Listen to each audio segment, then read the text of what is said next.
នខាងក្រៅខ្ញុំងើយទៅមេឃើញពពែខ្មៅ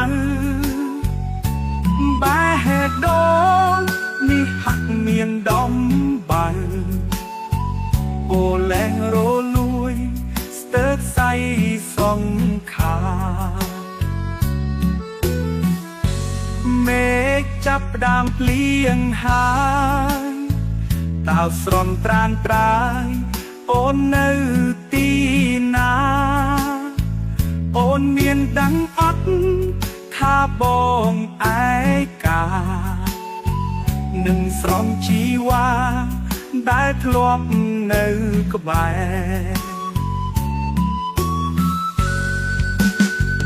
អោបលៀងណាយសូមផ្ដាំពីងនេះទៅស្រីថាខ្ញុំ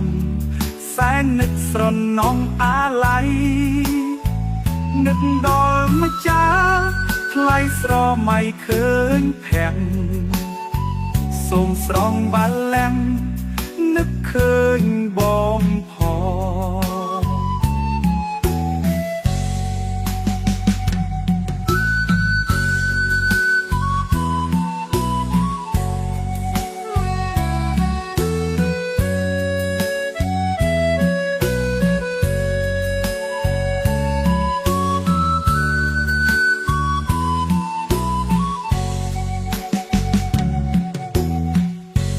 មេឃចាប់ផ្ដើមភ្លៀងហើ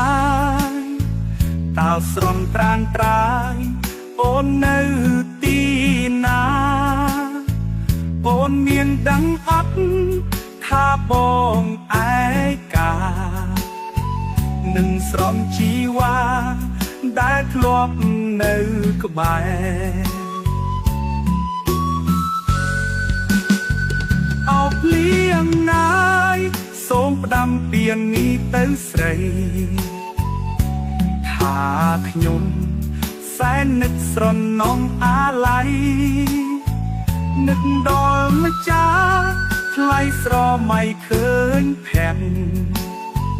សូមស្រង់បាឡាំងនឹកឃើញបងផង